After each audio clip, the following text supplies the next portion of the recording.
só quero tua presença. Hoje não vou te pedir nada. Queria pedir um dos diáconos, se puder dar uma refrescada aqui.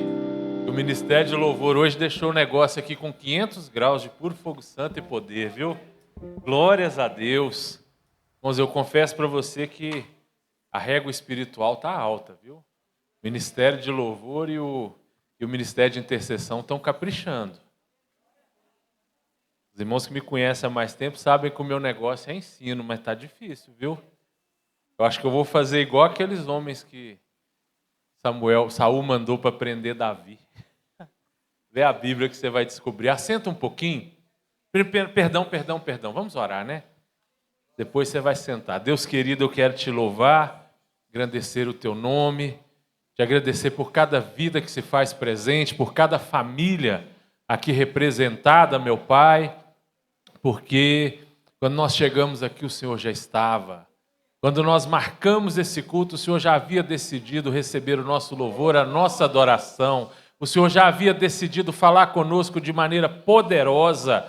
E quando o Senhor decide alguma coisa, ninguém pode impedir. O que eu te peço, meu Pai, abre os nossos ouvidos e corações. Nos ensina a receber, meu Pai, para não sair daqui da maneira como entramos, mas que nós nessa noite sejamos transformados pela Tua palavra. Em nome do Pai, do Filho e do Santo Espírito de Deus. Amém. Assenta um pouquinho, irmãos. Antes de ler a Bíblia, eu vou preparar a terra. Ó, os irmãos do louvor não some não, hein? No final nós vamos realizar aqui um ato profético e eu quero a presença dos irmãos aqui para subir a régua de novo. Irmãos, o título da mensagem de hoje, o nome desse elo da nossa campanha hoje é o sacerdócio nos negócios.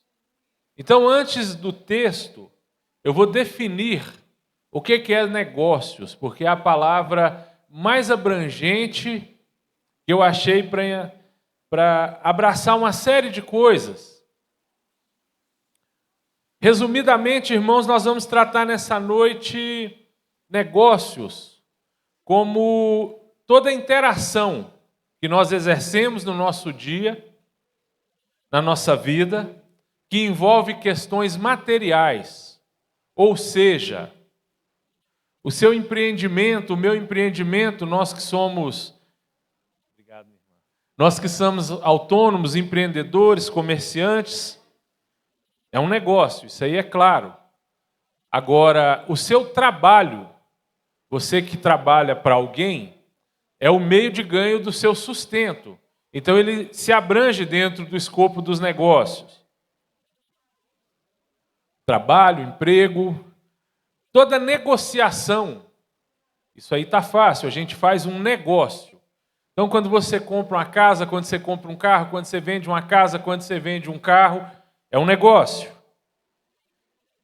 E até mesmo, irmãos, coisas que surgem no dia a dia, mas que são interações econômicas, vai caber dentro dessa mensagem o sacerdócio nos negócios. Por exemplo, se você esbarra o carro na traseira de alguém, e honra ou não a sua responsabilidade, isso pode ser tido como um negócio. Uma relação de vizinhança, por exemplo, um negócio muito comum na nossa região, a maioria de nós moramos em casas com lotes. Uma divisão honesta, correta, por exemplo, na hora de fazer um muro, é um negócio. Ou seja, são todas as interações, irmãos, que envolvem dinheiro, todas as interações às quais cabem negociação. Entendido isso, nós vamos trabalhar nessa noite sobre o exercício do sacerdócio nos negócios. Amém? Eu vou ler a palavra de Deus, como o texto é extenso, você pode também continuar sentado se você se sentir à vontade. A minha geração tem uma mola na perna, quando fala que vai ler a Bíblia, às vezes ela pula para cima assim, mas eu estou avisando que é muito texto. Se você quiser ficar em pé também fica, mas onde há o Espírito de Deus há liberdade. O importante é manter os nossos corações em reverência. Nós vamos ler 2 Samuel 6, verso 1. Vou esperar todo mundo achar, tranquilo. Enquanto isso, eu quero cumprimentar os nossos visitantes, dizer que é um prazer ter você aqui conosco, em especial o nosso irmão Alexandre, que esteve tanto tempo conosco, e o rapazinho, viu? É um prazer ter vocês aqui conosco. Venham sempre que vocês desejarem matar saudade de nós. Todo mundo encontrou? Glória a Deus. 2 Samuel 6:1 diz assim: E tornou Davi a juntar todos os escolhidos de Israel, em número de 30.000. E levantou-se Davi e partiu com todo o povo que tinha consigo para Baalaim de Judá, para levarem dali para cima a arca de Deus, sobre a qual se invoca o nome do Senhor dos Exércitos, que se assenta entre os querubins. E puseram a arca de Deus em um carro novo e a levaram da casa de Abinadab, que está em Gibeá. E Uzá e Aiô, filhos de Abinadab, guiavam o carro novo. E levando da casa de Abinadab, que está em Gibeá, com a arca de Deus, Aiô ia diante da arca, e Davi e toda a casa de Israel festejavam perante o Senhor, com toda sorte de instrumentos de pau, de faia, como também com harpas, com saltérios e com tamborins, e com pandeiros, com cimbalos, e chegando à eira de Nacon, estendeu Uzá a mão para a arca de Deus e pegou nela, porque os bois a deixavam pender. Então a ira do Senhor se acendeu contra Uzá, e Deus o feriu ali por essa imprudência, e morreu ali junto à arca de Deus. E Davi se contristou, porque o Senhor abriu rotura em Uzá, e chamou aquele lugar Pérez Uzá até o dia de hoje. E temeu Davi ao Senhor naquele dia, e disse: como viria a mim a arca do Senhor? E não quis Davi retirar para junto de si a arca do Senhor à cidade de Davi. Mas Davi fez levar a arca à casa de Obed-edom, o geteu. E ficou a arca do Senhor em casa de Obed-edom, o geteu, 3 meses. E abençoou o Senhor a Obed-edom e a sua casa. E então avisaram a Davi, dizendo: abençoou o Senhor a casa de Obed-edom e tudo quanto tem por causa da arca de Deus. Pois Davi e trouxe a arca de Deus para cima da casa de Obed-edom, a cidade de Davi, com alegria. E sucedeu que, quando os que levavam a arca de Deus tinham dado 6 passos, sacrificavam bois e cordeiros cevados. Agora pula lá para 1 Crônicas 15:2. E preste atenção nesse último versículo. E Davi reuniu os filhos de Arão e os levitas. Amém? Irmãos, esse texto que eu li, depois esse outro textinho complementar que encaixa ali no meio, ele descreve uma das maiores desventuras da vida de Davi. Um dos dias mais tristes da vida de Davi. Esse Uzá, irmãos, que estendeu a mão, que pegou na arca de maneira indevida. Primeiramente, ele não era qualquer um. Ele era filho de Abinadab. Abinadab, pai dele, era um levita. A arca ficou na casa de Abinadab algo entre 40 e 70 anos. Você conhece a Bíblia e sabe que a arca foi perdida pelos filhos do sacerdote Eli.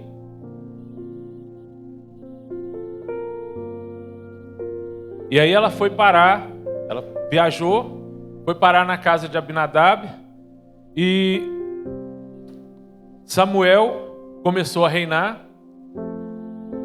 E Samuel não se interessou por trazer de volta a arca para a cidade de Davi, para a capital do reino.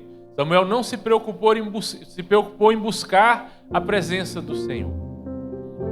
E então, quando chegou a vez de Davi Depois de tudo que nós sabemos que Davi passou com Saul, com a perseguição de Saul, quando Davi começou a reinar, uma das primeiras preocupações de Davi era buscar a arca do Senhor de volta. E Davi preparou uma festa linda, meus irmãos. Com muita coisa, músicos, uma série de instrumentos que está citado aqui no texto. Outro texto vai dizer que quando eles davam 6 passos na frente da arca, eles paravam, sacrificavam e dançavam. E só depois a arca voltava a andar. Eu não sei quantos dias levou o processo de subir com a arca, mas foi um processo lindo, foi uma festa linda preparada por Davi, que na melhor das intenções mandou fazer um carro novo, irmãos. Eu imagino que era um dos melhores carros de boi, ou o carro de boi mais bonito que já se havia visto em Israel até aquele dia. Porque Davi era caprichoso, ele era zeloso das coisas de Deus. E o carro de bois, irmãos, é um transporte adequado no interior para produtos sensíveis. O boi anda devagar, ele anda tranquilo, né? Naquela época havia as carroças, mas não havia suspensão como tem hoje. Então o passo do boi era o mais adequado para cargas sensíveis. O carro de boi tem uma roda grandona. Então aquele carro, no coração de Davi, ou na intenção de Davi, era o melhor jeito para transportar a arca. Então, irmãos, naquele episódio, aquilo gerou grande tristeza no coração de Davi, no coração de toda a congregação. O carro ia passando aparentemente uma espécie de vala, né? E com o carro de boi, com a carroça, até com o carro da gente, se você vai passar numa vala de frente, o carro de boi, a carroça, ela vai descer e subir ao mesmo tempo. O texto nos dá a entender que o carro ia passando de lado. Então, quando ele entrou com uma roda, ele deu uma tombada para o lado, é o que parece. E Uzá estava bem junto da arca, e Uzá também, na melhor das intenções, ele estendeu a mão para que a arca não caísse. Ele não tocou na arca de maneira desrespeitosa. Ele estendeu a mão, porque eu imagino que a arca vinha chiando em cima do carro de boi, vinha escorregando em cima do carro de boi, e ele pôs a mão para que ela não caísse. E Deus fulminou ele ali na hora. Foi um dia muito triste para Abinadab, obviamente, porque perdeu seu filho. Mas eu imagino que é algo que nunca saiu da consciência de Abinadab, porque ele era a pessoa ali presente que sabia como a arca deveria ser transportada. Ele era, vamos dizer assim, o técnico ali. Ele era alguém que sabia direitinho como a arca deveria ser transportada. Ele sabia que a arca não deveria ser levada com boas intenções. Ele sabia que a arca não deveria ser levada como com um grande investimento. Igual eu já disse, eu imagino que era o melhor carro e que eram os melhores bois, os bois mais valiosos de Israel, que estavam ali para transportar a arca. Mas a arca, irmãos, que representa a presença do Senhor, não é para ser levada com festa apenas, com investimento apenas, com dedicação apenas, mas ela é para ser levada principalmente com obediência. Meus irmãos, o único erro em todo esse quadro que eu pintei para você é que Deus determinou uma maneira para se levar a arca. Projeta para nós, por gentileza, presbítero Edmilson. Essa é a maneira de se transportar a arca. Só havia uma instrução acerca do transporte da arca. Só havia um momento, na época do tabernáculo, que a arca deixava o Santo dos Santos, inclusive ela podia ser vista por todos. É quando ela era transportada nesses varais. E há na Bíblia, há em Levítico, uma instrução clara da espessura daquelas argolas em volta da arca, do comprimento desses varais, das vestes que esses sacerdotes deveriam estar usando para poder transportar a arca e da maneira que a arca deveria ser acondicionada. Esses varais foram feitos para colocar dessa maneira em cima dos ombros e a arca foi feita para ser transportada dessa maneira. Não se esqueça disso. Pode deixar, viu, projetado, presbítero, para que a gente não esqueça. Davi, irmãos, chegou a declinar por 3 meses.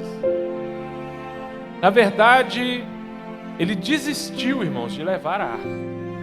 Eu acho que naquele momento ele falou... Eu acredito que Davi era um homem muito sincero. Eu não creio que ele desistiu da presença do Senhor, mas eu acho que ele entendeu, ou ele achou naquele momento que Deus não queria que a arca por onde se invocava o nome dele fosse levada para a cidade de Davi. Mas o fato é que ele desistiu por 3 meses. Mas aí ele ouviu algo sobre a arca, ele ouviu algo sobre a presença do Senhor. Ele ouviu que para onde a arca havia sido levada, a arca estava liberando bênção. A presença de Deus estava liberando bênção. A primeira coisa que eu aprendo aqui, meu irmão, a primeira coisa que você deve aprender aqui é que a presença de Deus não é fácil de levar. A presença de Deus não é para se levar de qualquer maneira. Há instruções, há meios corretos de se levar à presença de Deus. No entanto, vale a pena se submeter à maneira correta de levar a presença de Deus. Amém?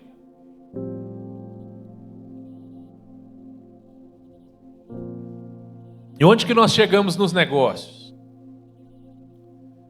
Esse texto, irmãos, eu escolhi porque esse texto representa para mim um jeito de fazer o certo da maneira errada. Tem uma diferença sobre eficiência e eficácia. Eficiente é quando você faz alguma coisa da maneira correta. Eficácia é quando você faz alguma coisa da maneira correta, na hora certa, na hora que precisa ser feito, do jeito que precisa ser feito. Nós temos que tomar muito cuidado, irmãos, porque às vezes na nossa vida, principalmente nos negócios, que são a nossa vida profissional, a negociação, às vezes nós fazemos o certo à luz da lei, nós não estamos fazendo nada de ilegal, nós estamos fazendo o que todo mundo faz. Eu cheguei nessa empresa e aqui já era a maneira de se fazer isso, essa já era a maneira de trabalhar aqui. Só que nós precisamos entender, irmãos, que nós somos diferentes. Nós temos que, como todo mundo, fazer o certo, só que nós ainda temos que fazer da maneira certa, na hora certa. Por quê? Porque a presença de Deus está sobre os nossos ombros. Porque o sacerdócio é responsabilidade nossa.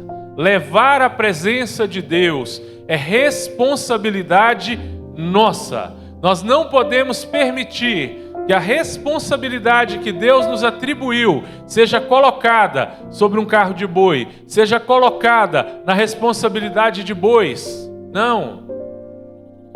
Nós temos que cumprir a nossa responsabilidade. Senão, irmãos, pessoas podem ser fulminadas por nossa culpa. Davi e Abinadab, eu creio que até o dia da morte deles, eles não se esqueceram.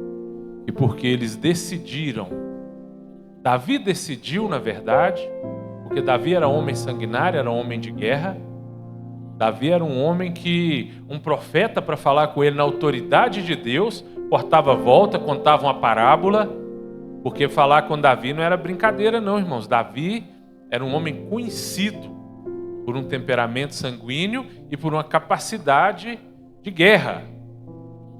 E Abinadab foi omisso, porque ele sabia muito bem a maneira de levar a arca. Ou seja, nós podemos levar a arca de maneira errada por ação e por omissão. Nós podemos omitir o nosso sacerdócio por ação e por omissão. E aí nós vamos fazer uma aplicação, irmãos, no campo dos negócios. Por que eu estou dizendo isso, irmãos? Porque as pessoas, o mundo, não entra no nosso quarto de oração. Repita comigo que eu acho que isso é importante para você entender por que projetar sacerdócio nos negócios. O mundo não entra no meu quarto de oração. Nós temos os nossos lugares de oração, irmãos. Eu tenho um sofá de canto lá na minha casa, na sala, ele fica debaixo da janela. Quando o sol começa a nascer, geralmente eu tô lá, ele faz um L assim, ó. Eu tô sentado na almofada do canto, assim, com os pés virados para o lado maior, porque de manhã tem uns pernilongos lá, e pernilongo voa abaixo, né? Então eu sento, coloco os pés lá, e lá eu leio a Bíblia, faço minhas orações, tomando o primeiro cafezinho que eu tiro, que sou eu quem faço café lá em casa. Mas a verdade, irmãos, é que os meus clientes, os meus amigos, os meus vizinhos, não estão lá para ver a presença de Deus na minha vida nessa hora. Aquele é o meu momento com Deus. Na maioria das vezes, a minha casa toda está dormindo, sou eu e Deus. Raramente a Mandinha aparece lá, começa a me contar história, me mostrar coisas. Agora a gente está ajustando os horários dela, que ela estuda à tarde. Então ela está dormindo mais tarde, acordando dormindo mais tarde, consecutivamente ela acorda mais tarde, está acordada no culto, glória a Deus. Ela estudava cedo, então vinha para dormir no culto e acordava cedo na hora do meu devocional. Agora é só eu e Deus mesmo, irmãos. Mas a verdade é que sou só eu e Deus, mais ninguém. Então o meu sacerdócio ali é para mim, o meu sacerdócio ali é para minha família, o meu sacerdócio ali é para abençoar a minha casa. No entanto, irmãos, os negócios, na hora que eu saio daquela porta para fora, são as melhores maneiras de se pregar o Evangelho. São as melhores maneiras de se exercer o sacerdócio fora da nossa família.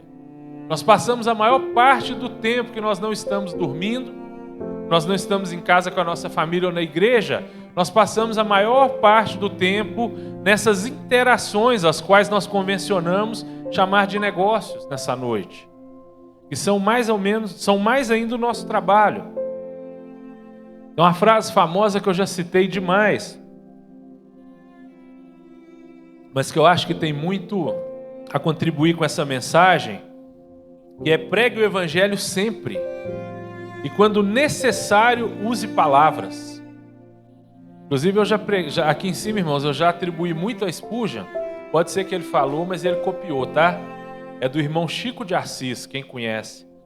Quem conhece sabe quem é. É do Francisco, mas é verdade. Se ele falar coisa boa, eu repito. É verdade, irmãos, nós precisamos pregar o Evangelho muito mais com a nossa vida do que com palavras. Eu me lembro que eu me converti num oceano azul. Se eu tivesse essa visão, eu tinha ganhado mais de 1000 almas. Quando eu era jovem, a gente saía para evangelizar com um panfletinho e falava para as pessoas: Jesus te ama. As pessoas ficavam emocionadas, missionárias. Lembra desse tempo, como era bom? Hoje, o mendigo, o bêbado no bar, você fala com ele: Jesus te ama. Ele fala: é verdade, morreu, ressuscitou, vive ainda e vai voltar. Você quase dá glória. Se ficar parado ouvindo, ele prega para você. As pessoas conhecem a palavra, irmãos, mas os corações estão cauterizados por causa de muita gente pregando uma palavra que não vive. As pessoas estão se sentindo insensíveis à palavra. E nas interações do dia a dia, irmãos, é a única oportunidade que nós temos de levar a arca de Deus. Nós precisamos aparecer diante das pessoas com a presença do Senhor acima dos nossos ombros.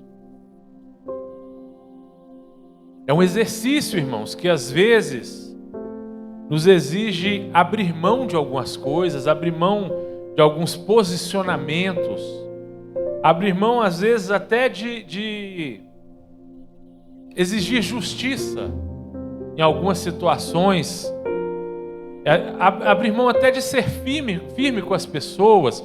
Nós que somos comerciantes, às vezes numa negociação nós temos que fazer o que o apóstolo Paulo ensinou, sofrer o dano, se deixar prejudicar de alguma maneira. Eu não estou falando que crente tem que ser bobo, não é isso. Mas nós não podemos levar tudo a ferro e fogo, porque quando as pessoas olham para nós, elas precisam ver a presença de Deus, elas precisam ver a arca do Senhor. Tem um ditado que diz que o diabo mora nos detalhes.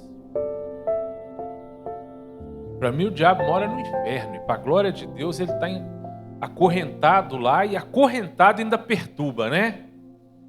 Agora eu sei que o meu Deus, irmãos, ele mora no céu, mas a glória dele preenche toda a terra.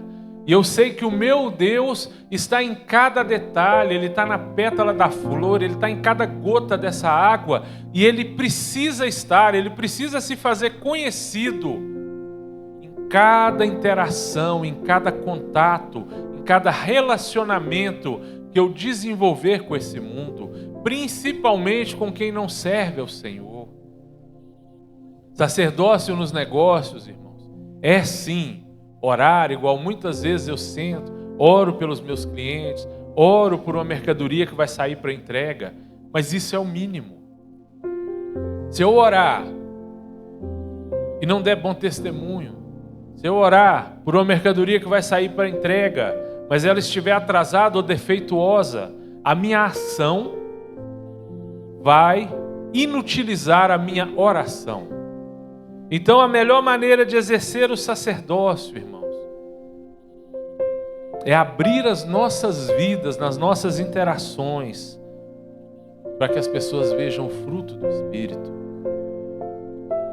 Você já viu alguma árvore que dá fruto escondido? A gente até come coisa escondida de árvore, né? De planta, mas é raiz, irmãos. E no caso do Espírito, a nossa raiz tem que ser a palavra de Deus. A nossa raiz é o nosso devocional lá em casa. Agora a minha Bíblia diz que o fruto do Espírito é... Deixa eu ler que eu não consigo decorar essa sequência. Eu já tentei. Parar de falar que eu não consigo, né? Deixa eu ler que eu ainda estou para conseguir declarar essa sequência. Eu já tentei, mas eu vou conseguir. Mas o fruto do Espírito, irmãos, é amor, é gozo, é paz, é longanimidade, é benignidade, é bondade, é fé. E principalmente esses dois que são muito visíveis, é mansidão e é temperança. Entende? Se as pessoas olharem para a minha vida, para a sua vida, e verem só folhas, com o tempo elas vão passar perto de você 1, 2, 3, 5, 10 vezes e só verem folhas. Até Jesus ficou irritado com a árvore que só tinha folha. As pessoas têm que ver fruto na minha vida, têm que ver fruto na sua vida. E as pessoas que passam perto da minha vida, perto da sua vida todos os dias, são as pessoas com as quais nós temos as interações de negócio. São as pessoas do seu trabalho, abaixo de você, acima de você. São as maiores oportunidades hoje, irmãos, de ganhar almas para Jesus. Tem dia que eu acho até bonito. Eu saio nesse São Luís aí, às vezes eu ganho 2, 3 folhetinhos. Com Jesus te ama. Eu fico feliz que tem muita gente pregando a palavra. Mas a verdade, irmãos, é que ainda existe impacto nesses folhetinhos, sim. Mas o maior impacto deve ser exercido pelo exemplo. Nós aprendemos isso na criação dos nossos filhos. A gente fala as coisas 20 vezes e eles não fazem se a gente não fizer. Não pensa que lá fora é diferente, irmãos. As pessoas não entram no seu quarto de oração. As pessoas entram na sua empresa. O seu chefe entra na sua área de trabalho. E se a sua área de trabalho é uma bagunça constante, vai parecer para ele que a sua vida é uma bagunça constante.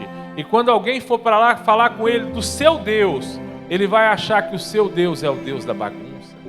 As pessoas entram na sua empresa, na sua loja, as pessoas entram no seu carro de aplicativo. E ali elas precisam ver a arca do Senhor, a presença de Deus acima dos seus ombros.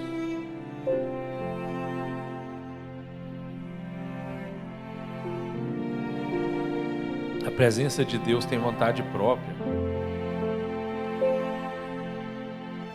A arca de Deus, na sua concepção, não tinha rodinha. E ela não aceitou rodas. Por mais que Davi se empenhasse com todos os seus recursos de rei, a arca não aceitou rodas.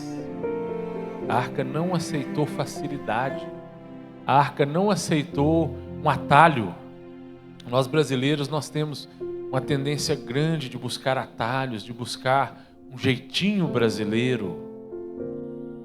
E quando nós assustamos, irmãos, principalmente nos negócios, esses atalhos podem ter nos levado para um caminho e agora a gente olha para trás e a gente está perdido. Não é fácil, irmãos. Às vezes a gente tem que fazer sacrifícios para levar a arca. Ontem estava conversando com um moço lá na porta da casa da minha mãe. A conversa do moço sobre carregar saco de cimento. Ele estava reclamando que agora tem saco de cimento de 25 quilos. Eu achei ótimo. Eu nunca aguentei carregar 2 sacos de cimento, agora eu aguento. Vou chegar em casa, vou contar para a mulher. Mulher, eu vim carregando 2 sacos de cimento, agora eu estou bravo mesmo.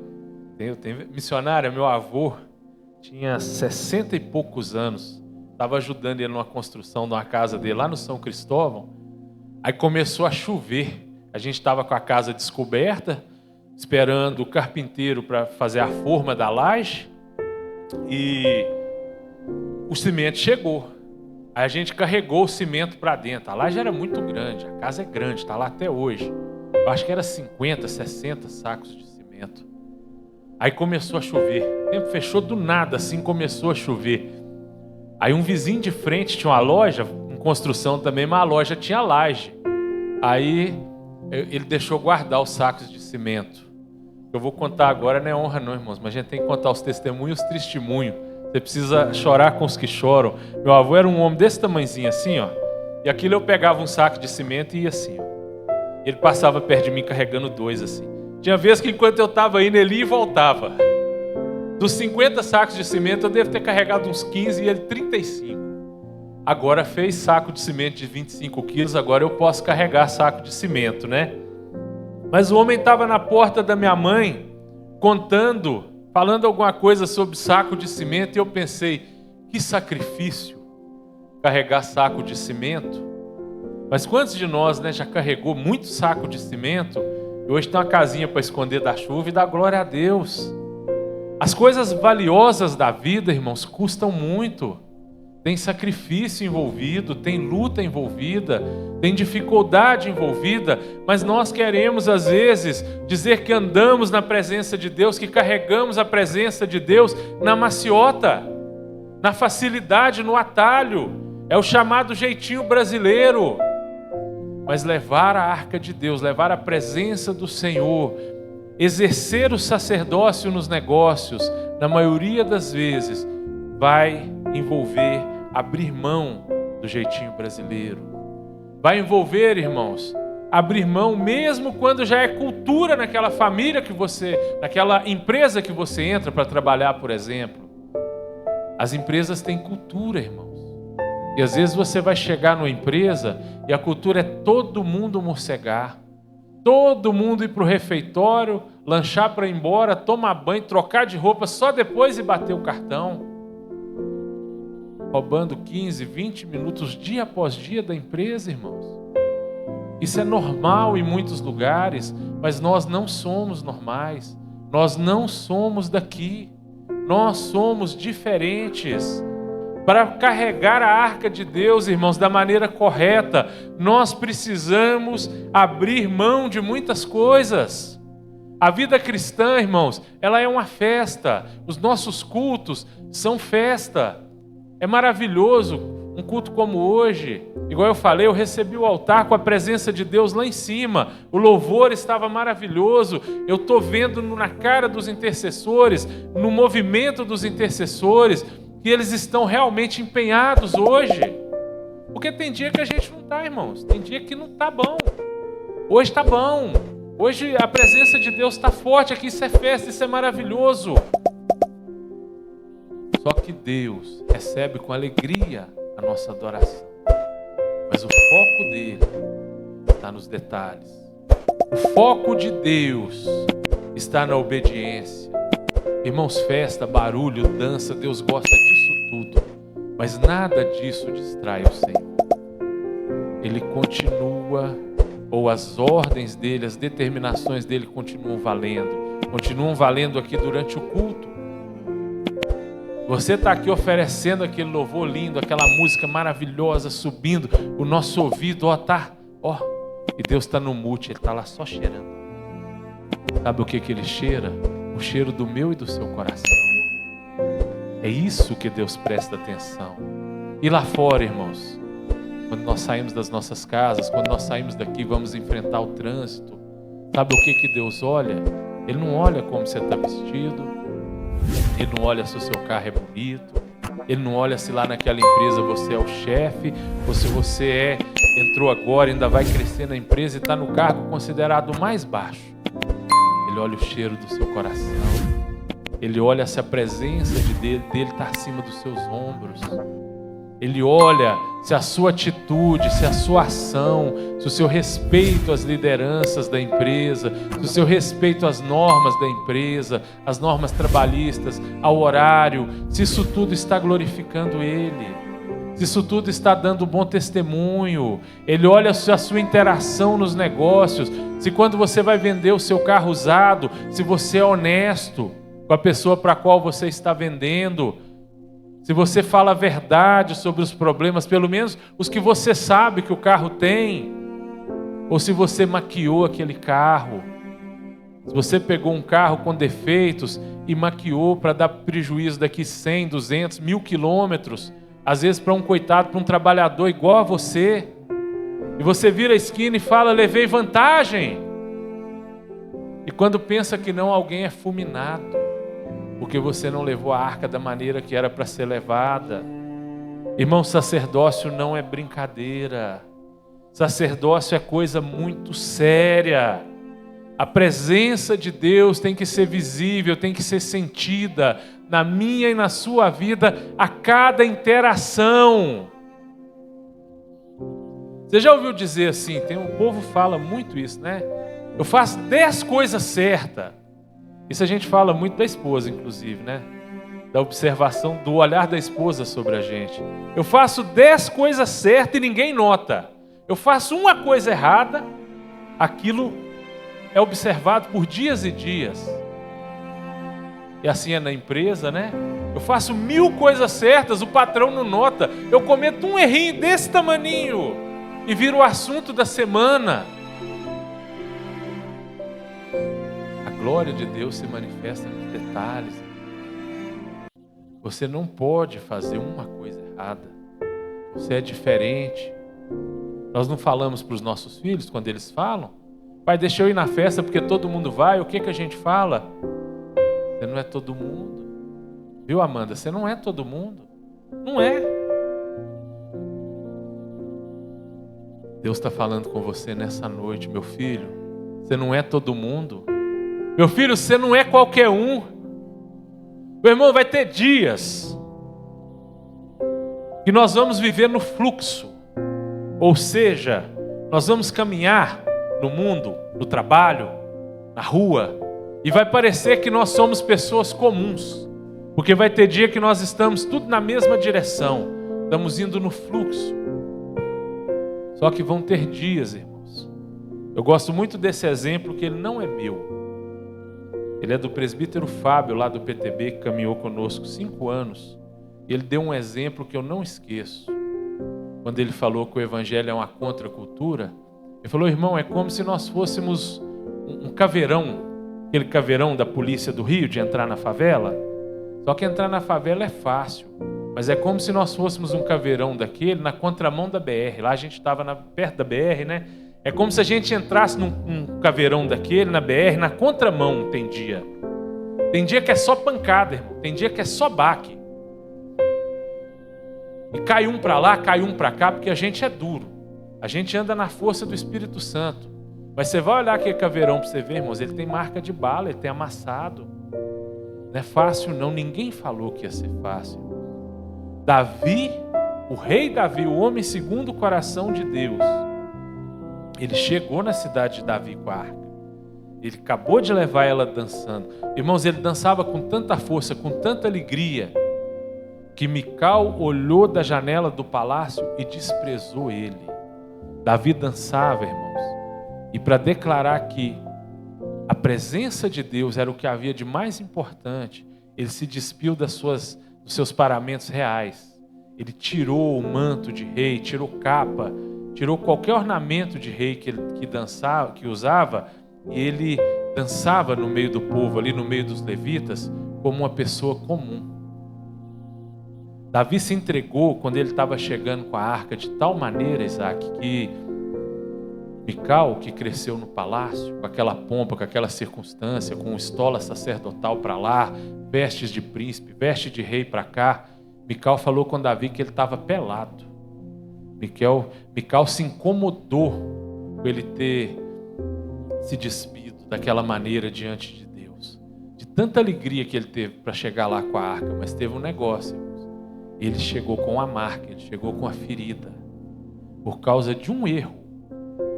Por causa de ter feito 10 coisas certas e uma errada, Uzá ficou pelo caminho.